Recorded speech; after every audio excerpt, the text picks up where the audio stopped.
Where'd you come from, little guy? You're so cute. You're a little slime. Ugh. Anyway. Hey! What's up, guys? Sean from the Nerd Lair here. Thanks for tuning into this video. Now today, we're going to talk about Dragon Quest. There is a ton of games out there for this, more than, the US ever got. And with the hype with the new Dragon Quest XI, Dragon Quest Builders, I wanted to do a video talking about the regional cover variants from Japanese games to English games and how different they are. So with that being said, let's get started. Alright, so we're going to first start off with Dragon Warrior on the NES. This was released in 1989, and as you can see, it has that classic 80s fantasy art, and I love it. Really nice spine too, it looks good on a shelf. And here is the Japanese cover art for Dragon Quest 1 and 2.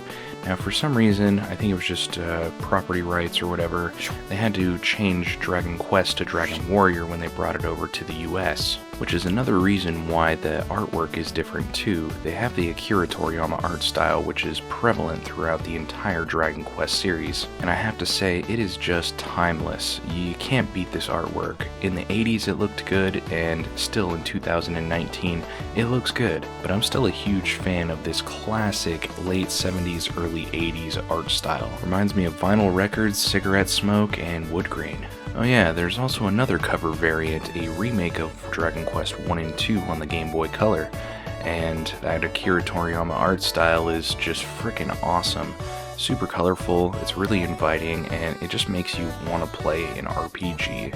And just so we're clear, there are Famicom versions of Dragon Quest 1 and 2 separately, but I don't have them. But wait, we're not done. There's one more. It's a repo cart of Dragon Quest 1 and 2 translated into English. Yeah.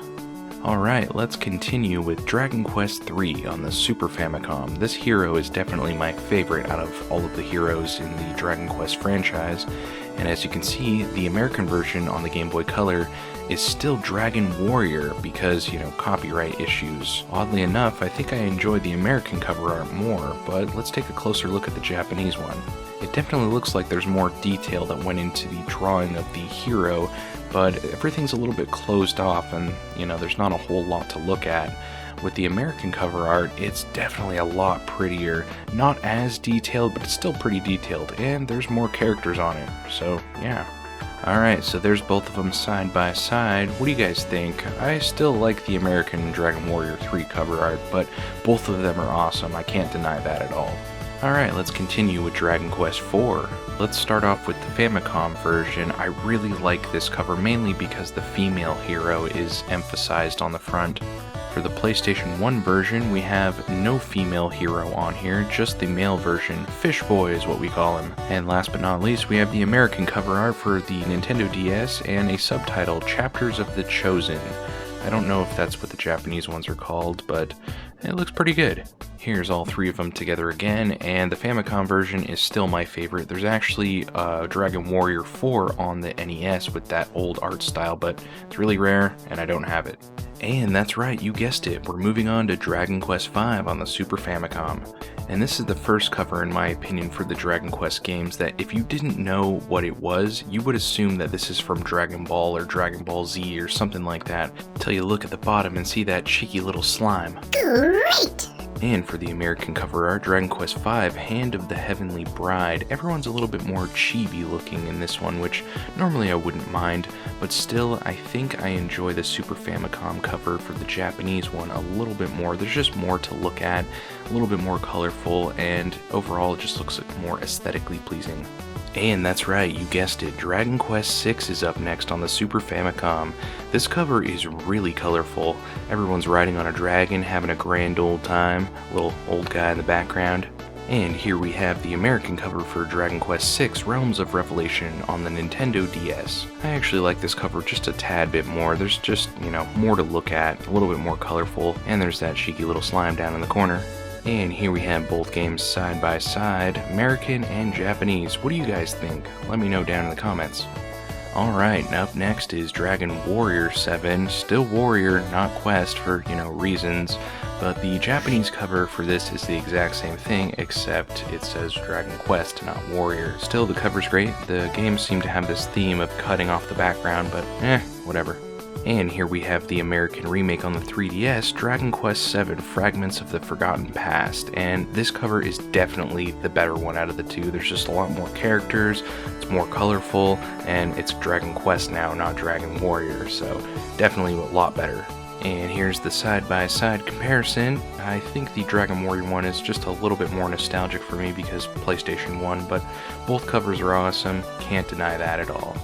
Up next is Dragon Quest VIII on the PlayStation 2. The Japanese cover is exactly the same for this, except the Japanese cover shows more, and this one comes with a playable demo of Final Fantasy XII. Don't listen to Ondor's lies! This one's a US game, and it's cut off like the Japanese versions usually are, but it's still a good cover. And we have the remake of Dragon Quest VIII Journey of the Cursed King on the 3DS. This one is definitely the clear winner. It's got more characters on it, just more to look at. There's even a castle in the background, which is freaking awesome looking. And of course, the side-by-side comparison, yeah, definitely the 3DS remake is the winner here.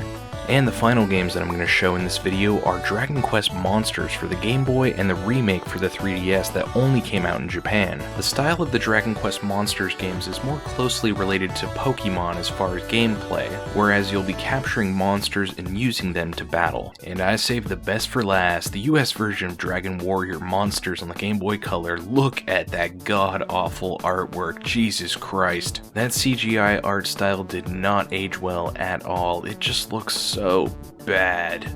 Gugh. Americans. I played this one a lot when I was a kid, and you know what? It's a nostalgic kind of bad. At least, you know, the cover. The game's perfectly fine. But don't worry, the sequel to the game actually had the Akira Toriyama art style, so it didn't stay bad for very long. This is Dragon Warrior Monsters 2 Kobe's Journey, one of two different versions that you could get on the Game Boy Color. The other version was called Tara's Adventure, and you could use both of these games to link up and trade monsters. It was pretty cool, just like Pokemon. And that's gonna do it for these ones. I'd like to thank my buddy Sean for letting me borrow these games from his Dragon Quest collection, and these weren't even all of the games in that collection. He has a ton more, which is what you're looking at right now, his entire Dragon Quest collection, and he still needs more games, believe it or not. So thank you, Shawnee boy, for letting me borrow your games, and we will see you guys next time in the Nerd Lair. Stay nostalgic. Hello, viewer who stayed till the end of the video.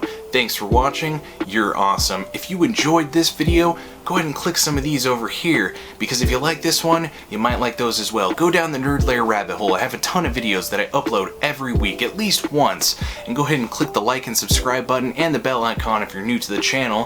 Thanks for watching again, and I'll see you next time in the Nerd Lair. Stay nostalgic.